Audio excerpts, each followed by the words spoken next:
What's up YouTube? Welcome back to another edition of Coding with Robbie. My name's Robbie, and in this video we're going to be covering the Shopify product page more in depth. So in a previous video we kind of went through all the different Shopify templates. I kind of showed you how to get started with them, but we really didn't dive too deep into any of them. So in this video we're going to go deep into the product page, and we're basically going to turn our boring product page here into a cooler one with we're going to do like a thumbnail, product image selector. We're going to do swatches. We're going to make it so the compare at price shows and the prices will update with the variant. We're going to make it so the URL changes, so it will persist across loads. You can share the specific variant. We're going to do a better quantity selector like this, and we'll do a buy it now button. So here's what I'm starting out with. This is basically what we created in the previous video. I just added some styles to it. Here's the liquid right here.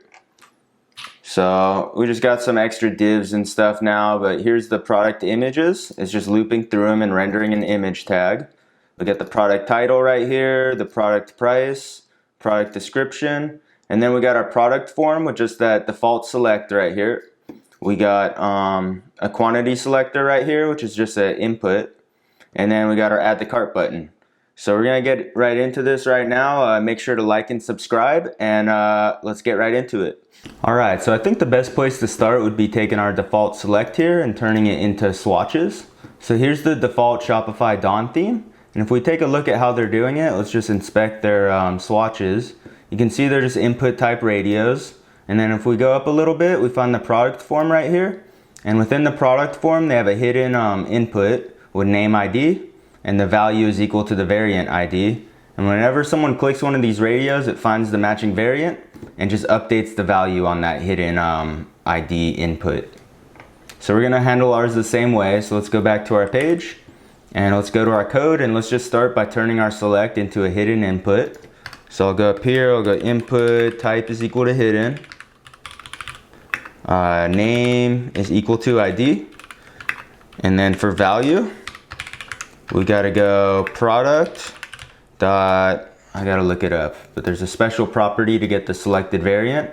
It's selected or first available variant. So product dot selected or first available variant dot ID, which is the variant ID, just like that. And now we can delete our default select.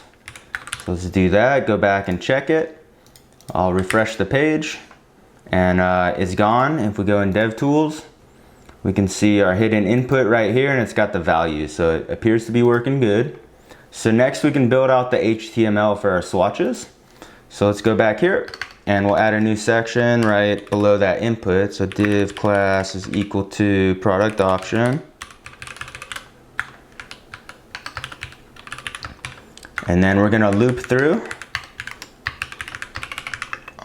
We're gonna go for option in product dot options with values, and for,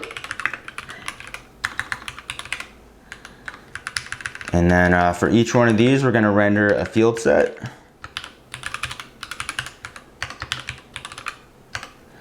And then this field set is gonna have a legend. And let's just put option.name and see what happens. So I do that, I save it, come back.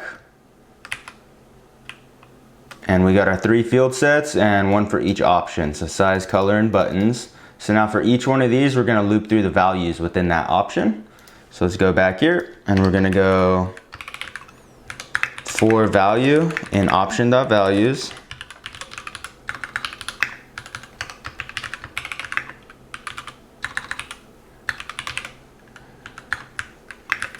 And yeah, for each one of our values, let's render a div. And then we need our input type radio. So input type is equal to radio.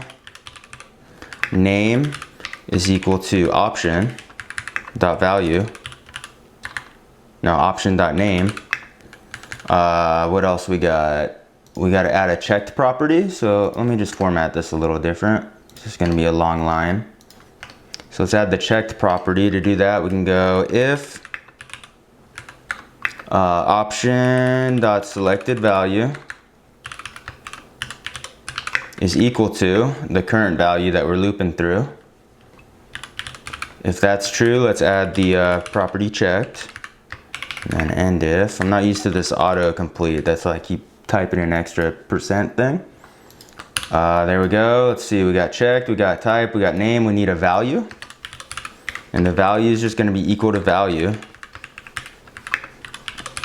And then we also need a ID, and this has to be unique. So let's go option.name handleize, so there's no spaces or anything, dash value handleize.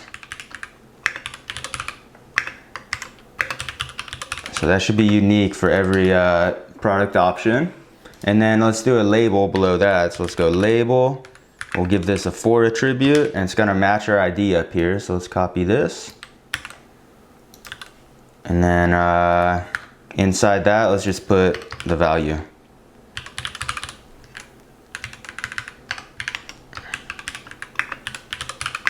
And then one last thing, we really only want the swatches to show if we have more than one product variant. So let's wrap this in an if. We'll go if product.variance.size is greater than 1.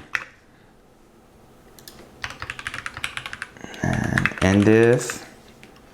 Fix the formatting, and let's try this out. So we'll go back to our HTML. I forgot the if right here. Go back to our HTML, I'll refresh. And there we go, we got swatches basically for each one. I can click around and the labels work, and it's not affecting any other radios on the page or anything. So that looks good. So now we got to hook it up to that hidden input, and this is all going to be JavaScript. So let's go back to our code. I'll just scroll down, and let's see, it looks like I started some stuff down here. Let's delete it, and yeah, to start, let's just get the product as JSON. So we can go product JSON. Let's just console.log that. So we have this big product object. Let me show you what it looks like. It's the whole product as JavaScript. So we can use this, specifically the variants right here. We're gonna be looping through this to find a match. So before we can find a match, we gotta get the selected options. So let's do that. So we're gonna add an event listener to all the radios and listen for changes. So let's go document.query selector all. And we want all.product option input type radios. And then for each one of those, we'll have a radio. And we want to add an event listener. So let's go radio.add event listener. We want to listen to change. And then when something changes, we'll run our function right here. And let's just make sure that works. So go console.log hey. Let's go back to our page and check it out. I'll refresh. And now I make a change and I don't get hey. So something went wrong. Let's see, product option input type is equal to radio for each radio. Radio.add event listener change. I think I was just too quick. It didn't update. Let me try again. There we go. We're getting hey, so it's working. All right. So the first step, we gotta get the selected options. So let's just create an empty array. And then let's get all the checked inputs. So let's go document.query selector all, just like before. And this time we just want the ones that are checked. We're gonna loop through those, so for each. And this is gonna get a radio again. Let's open that up. And let's go selected options dot push radio.value. And that should grab all the selected options. So let's make sure that works. Console.log selected options. Go back and refresh. And yeah, now you can see we're getting all the selected options. So now with those selected options, we're gonna loop through the product variants from this object up here, and we're gonna find the one that matches. So let's go var matched variant is equal to product.variance.find, and this is going to get the individual variant. Let's open that up, And then in here, we're gonna loop through our selected options and make sure this variant has all those options. So let's go for var I is equal to 0, I is less than selected options dot length, I plus plus. And then let's open that up and we can do a check. So let's go if selected options dot index of. And what are we checking for? We're checking for variant dot options at the index position we're currently on. So if that's equal to -1, then we know this variant is incorrect. And in that case, we'll just break out of the loop. And then, yeah, let's do some stuff. Let's put a variable up here called pass.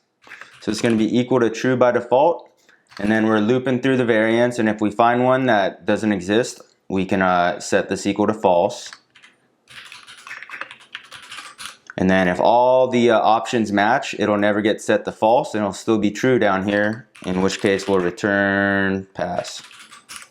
And this should get us the selected variant. So let's see if that works. I'm just going to console.log matched variant. And we'll go back to our page. I'll refresh. And I click. And it looks like it's getting it. Large jet black plastic. Yep. Let's see, XL red plastic, so it's working. So now we can use this variant object to basically change stuff on our page. So the first thing we want to change is changing the value on that hidden input. So let's do that. Let me check out our HTML. Where we got it? I'm going to add an ID to this and just go product ID. So we can just select that nice and easy. Let's go back down and let's go, let me add some comments. So find selected options, and then we're finding the matched variant, and then we're going to change product form variant ID, and let's do that. It's going to be document.query selector, and we want number product ID. And we want to change the value to be equal to matched variant.id. Let's see if that works. We'll go back. I'll refresh. And let's go medium, matte black, brass. And I'll add to cart. And I get medium, matte black, brass. So our swatches are working correctly. And yeah, they don't really look like swatches, but all we gotta do is add CSS to style it up and we can make it look exactly like this. So I might do that at the end, but I don't want to spend too much time on the styles. Alright, so next up we're going to make it so when we change variants, it'll update the URL. So we'll have variant URLs and we can share those and refresh and it'll stay on the correct variant. So to do this, we're going to need a library just to edit the URL and add query parameters. And the one I like is called URL parse. It's super popular. And I just searched for URL parse CDN. I went to JS deliver. I went to dist. And then I went to URL parse.min.js, and I just added this to my theme.liquid right here. So you can do the same, or you can download it and put it in your theme, but I'm just going to do it like this. So let's go back to our product.liquid, and right below where we're changing the ID on that input, let's go change URL. And the first thing we got to do is just parse our current URL. So let's go var URL is equal to new URL parse, which is that library we just imported, and then we got to pass this location, window dot location dot href, and then the second argument we put true, so it parses all the query parameters and stuff. Let's just console.log that, make sure it's working. So let me go back to my page. I'm gonna open up console and then refresh. And then I'll change something and you can see we get our object right here. It's all parsed out and we got the query thing right here. So now to do the variant URLs, if we check out the example, we just do variant is equal to the variant ID. So to do that, we can go url.query.variant is equal to matched variant.id. And then to get the new URL, we can go url.toString.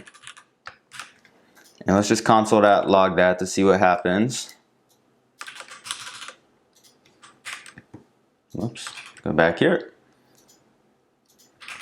Wait for it to update. And yeah, we're getting a new URL with that query parameter added to it, and it's changing every time. So now we got to replace the URL without refreshing the page or anything. I never remember how to do this, so I Googled it, and I went here, I scrolled down a little bit, and we want replace state. So I'm just going to copy this, and then I will go down here. I'm just going to go, hey, window.history.replace state. We don't have any state data. I don't care about the title. Let's just change the URL to this URL toString. Save that, and that should do it. Let's try it out. I'll go back to my page, and now I change variants, and you can see it's adding our URL. And now if I refresh the page, it should stay on these variants. So let's try that out. I refresh, and yeah, it stays on it, which is nice.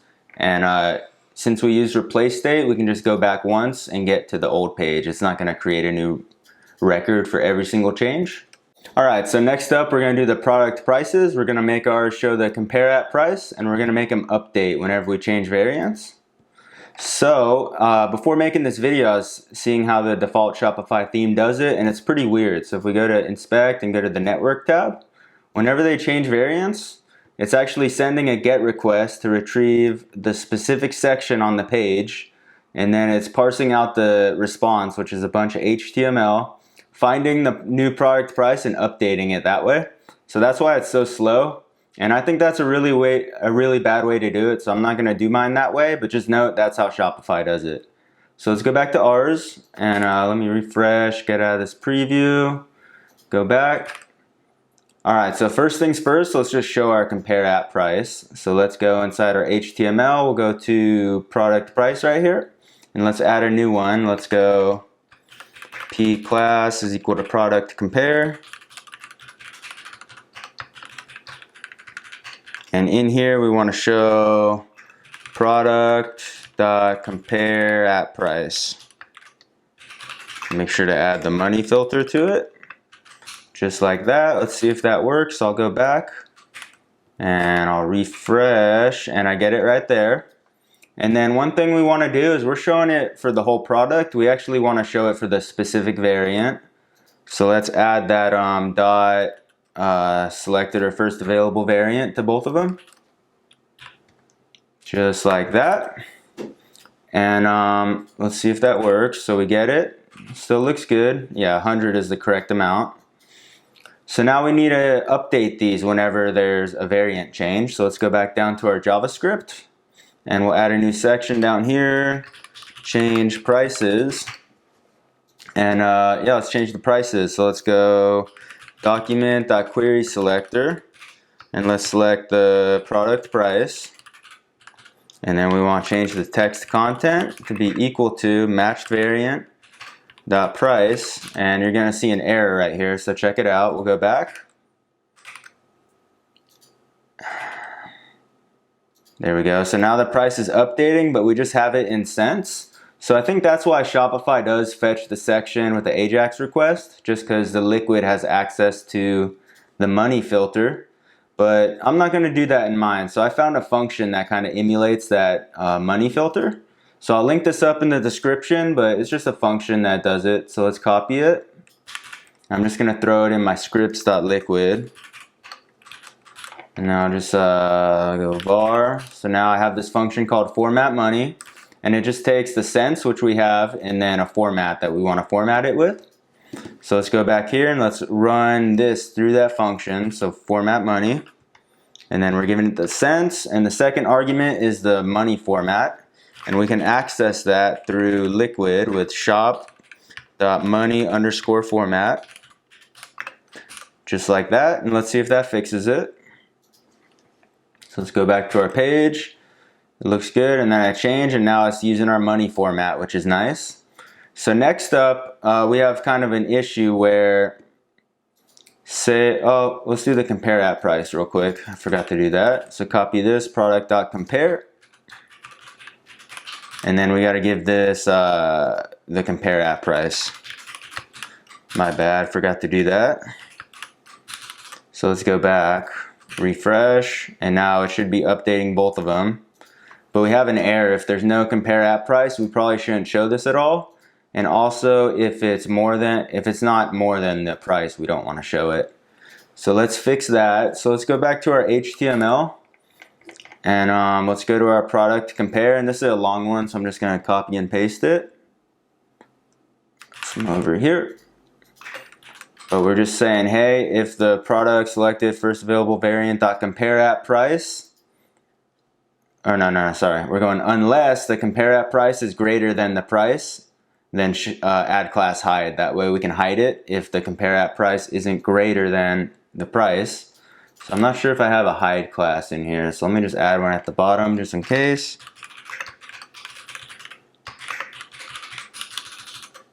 So let's go back here and refresh.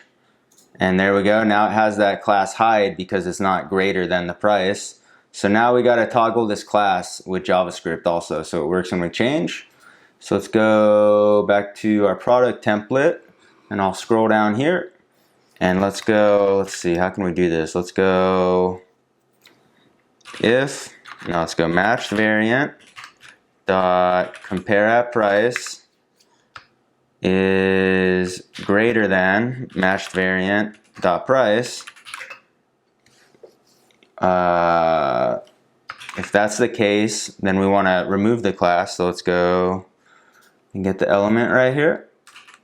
Let's go class list dot remove. We want to remove the hide class.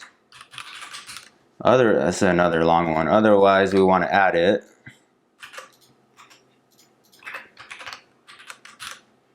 So add. So now it should toggle that class depending on whether the price is greater. So let's see if that works. I'll go back here. I don't see it, and then I go back and I get it, and it hides it again. And there we go. We got our prices working. All right, so next up, we're going to do our product images. We're going to make it so it's a big image up top, and then we'll have some thumbnails below, which we can click, and it'll swap the images. And we're also going to make it so when we select a variant that has a featured image, it'll automatically switch it over here. So let's get started. Let's go to our HTML, and right here I'm just looping through all the images. We're going to add a new image tag above. So go img src. And we're going to get product dot selected or first available variant dot featured image, and this is going to be an image URL, so add that filter and let's check it out. So let's go back here and I refresh and I get the featured image, but check it out, if we go to a variant that doesn't have a featured image, we're going to get a broken image, so we have to add a check for that. So let's go up here. I'm going to add ID product image.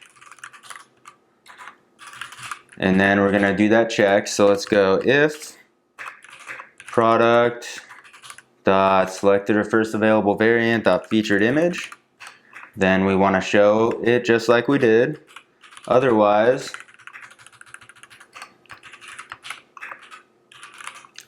we want to show just the product featured image, which will always exist as long as there's at least one image. Just like that. Let's save that and go back and check it out.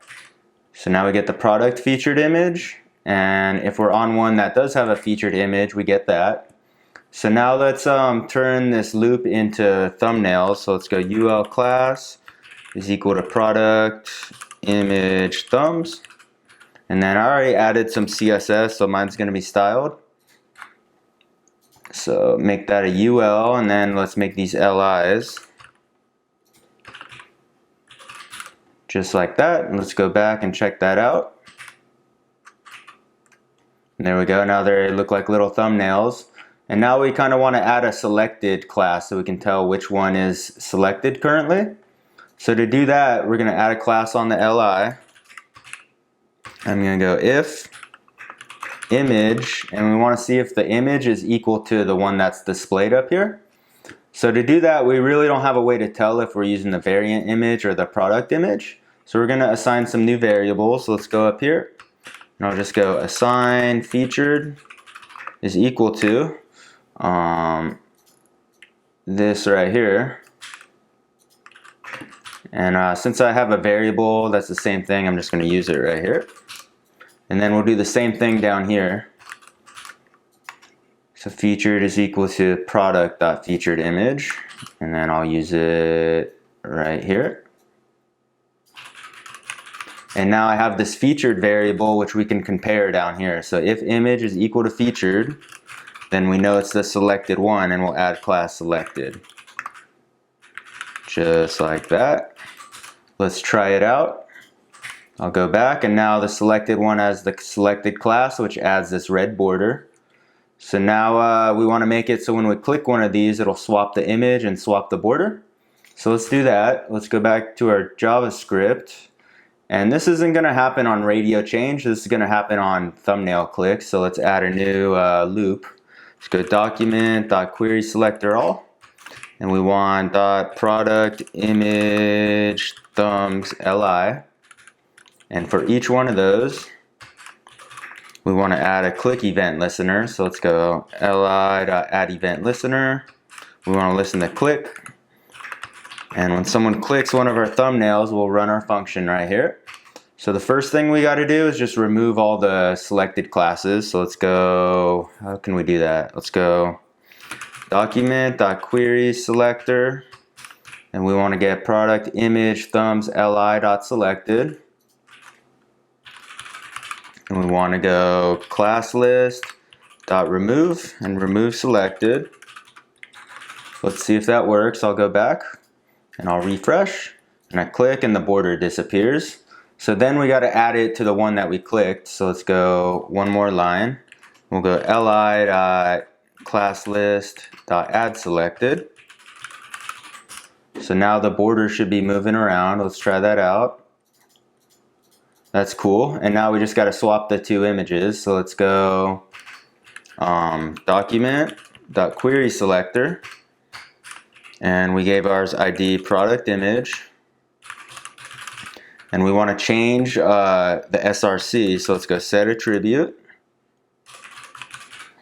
And we want to set the SRC. And we want to set it equal to the one that we clicked. So that would be li. And then we got to get the image within that li. So li query selector, img. And then we got to get the SRC from the one we clicked. So get attribute, SRC. And that should work. Let's try it out. I'll go back. And now I click and the images swap around. So that's cool. So the next part is we want to make it so when we do select a variant that has a featured image, it'll automatically change. So let's try to set that up. So to do that, that will be inside the radio change. So let's go down here and we'll add a new section, change image. And first we got to check that one exists. So we can go if matched variant dot featured image, then we know we have one. And then in here we'll want to change it. So let's go document.query selector, get our product image. And then we'll set the SRC. So set attribute, SRC, and we'll set it equal to matched variant.featuredImage.src. Just like that. Let's see if it works. Fix the formatting, go back. Refresh, and now we click and it swaps the image. Oh wait, we're doing it on variant change. So I go to one that has one and it automatically swaps it, but the border doesn't swap. So we got to fix that. So let's go in here and we're gonna first remove all the existing selected classes. So we did that below. Let's just copy it right here. So we're finding all the thumbs with class selected and just we're finding the only one with class selected and then removing that class. And now we got to add it to the one that matches. So if we console.log this featured image, we'll see what we get. Let's go back here. Let me start on one that doesn't have one. Open up console. And I select a variant that does have one. We get this featured image right here. And you can see it has this position property, which tells us what index position in the product images array. And liquid starts at 1, so it's 2, but in JavaScript it would be 1. So let's use that. We'll go document.product document.query selector all. We want to get all the product image thumb LIs, and then we want to select the specific one at matched variant.featured image.position, and then we gotta go -1 since theirs starts at 1 and ours starts at 0. And then we want to add the selected class to that. So let's copy this. I'll just go class list.add selected. I think that should do it. Let's try it out. We'll go back. And let's see, let me start at one that doesn't have a featured image, and then I switch. It changes it and the border automatically changes. So there we go, we got our product images working pretty good. Alright, so next up we're going to be handling the add to cart button. We're going to make it so if a variant is out of stock, it'll change to out of stock and disable. And we're also going to add a buy it now button. So let's go to our code and let's check out our HTML for the button. It's right here, and let's just let's do an if else statement in here, and we're going to go if product dot selected or first available variant available, then show add to cart, and then otherwise we'll show out of stock, and then we'll end it. So that'll change the text depending on whether it's in stock, and then we also want to disable the button if it's out of stock. So for that we can do the reverse. We can go unless the product is available, then add disabled, and unless. Let's try that out. That should do it. So let's go back to our page. I'll refresh, and this one's out of stock and I can't click it because it has the disabled attribute. And then if I do go to a variant that is in stock and refresh, I get add to bag and the attribute's gone.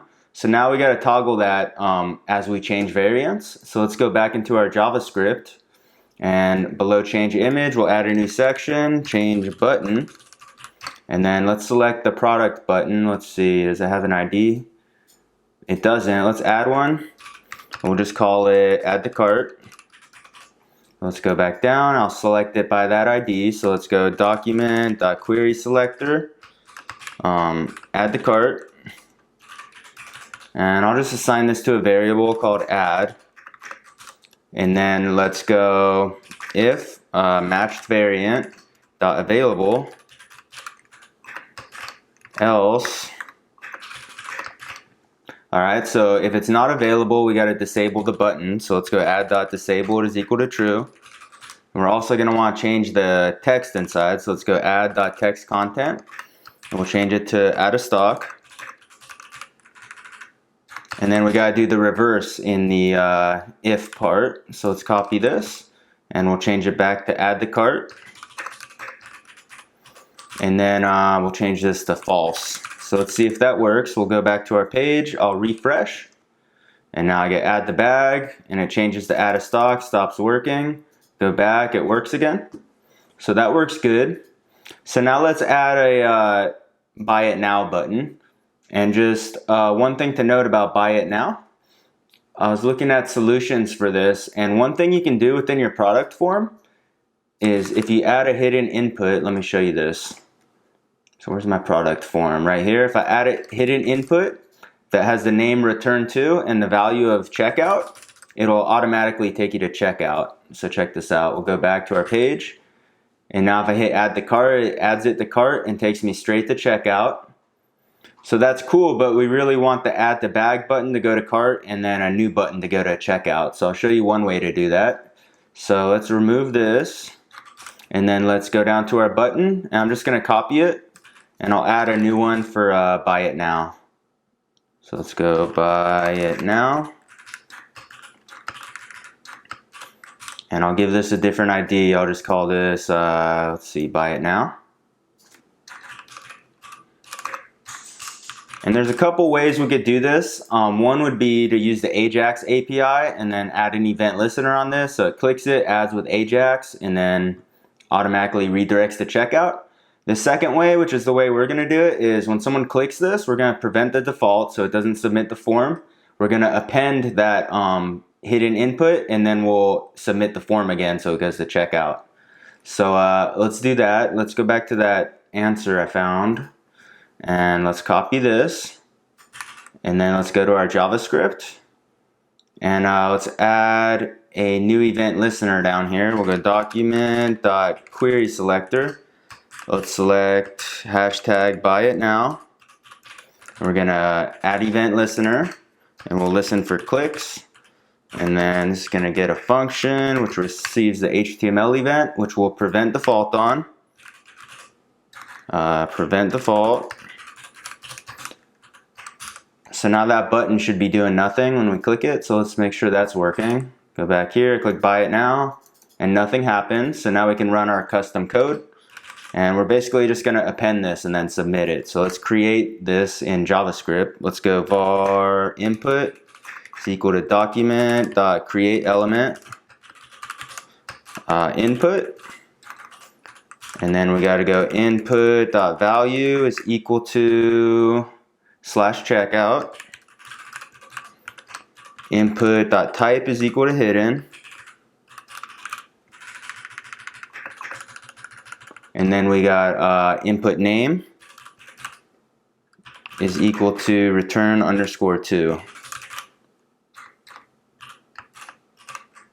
So these 4 lines just basically recreate this element. Now we're gonna append it to our form. So let's grab our form up here. Let's just go var form is equal to document.query selector. And let's see how we can select our form. Let's go to our page. I'll refresh. And inspect. Let's see, where's the form? Right here. Let's select it by this class, Shopify product form.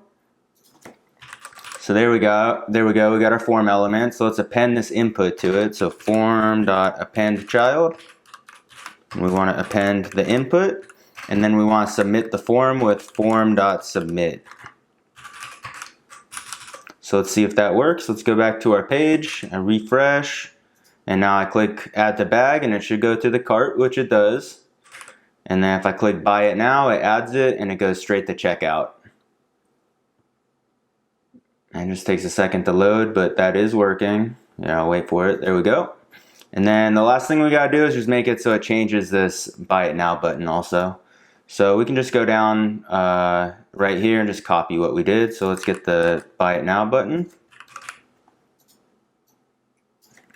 Buy it now. And we'll just copy these and do the same thing. So this would be buy, and we want the text to say buy it now. And then down here, we gotta do the buy also. Let's see if that works. We'll go back, get add a stock, neither of them work, and then we change and it switches back. So there we go, we got our buttons working, and you'll probably want to add some disabled styles to indicate that it's a non-functioning button a little better, but I didn't do that. Alright, so last up we're going to do the quantity selector just like they have here. And there's really nothing special happening here. They just have an input just like we got, and then they just put a couple buttons around it that modify that input value. So we're going to do ours the same way, and to save a little bit of time I already styled mine up. And I changed the HTML a bit. We still got the same input. I added a couple buttons on the left and right and just wrapped it in a parent div. So now we're gonna hook this up. So let's go down to our JavaScript and we'll add a new event listener. Let's go document, the query selector, and we want to get dot quantity selector plus. And then we'll add an event listener to that. We'll listen for click events. And we'll run our function when someone clicks it. And then let's start just by getting the current value. We can get that by selecting our input, which was, let's see what the ID is on it. Just ID quantity. Where am I at? Right here. So let's go number quantity. And this is going to return a string. We have to make sure to make that a number. So let's wrap it. And we want the value, not just the element. So that should get us our current value. And then we're on the plus button, so we want to increase it by 1. So let's see. Let's get that element again. and we're going to change its value to be current val plus 1. Let's see if that does the trick. Let's go back to our page. I'll refresh. And now we got a plus button working. So now we got to do the minus button. So let's do the same thing. Let's copy this. And this time it's going to be current value minus 1. And we only want to do that if the value is greater than 1. So they can't go down to 0. So let's go if current value is greater than 1, then allow them to go down. And let's try that out. So now I can go da da da.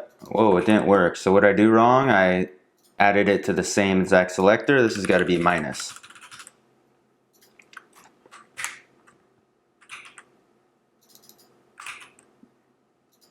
So we can go up and we can go down and it stops at 1. Now let's just make sure this works. Let me do a variant I know we didn't select. Let's try this one and let's add 10 of them. Add the cart. And we get 10 of them right there. So everything's working good. So I think that's a good place to leave off. And I hope this helped understand the product page a little bit. And make sure to like and subscribe. Leave a comment. Let me know you're there. And yeah, my last video was a bust. So I probably won't be doing any more JavaScript games. It seems like you guys like this Shopify stuff. You guys like the Go stuff and the Dino stuff. So I'm going to try to do more of that. Hopefully I said Dino right. Everyone got on my case last time. But yeah, I'll see you in the next video.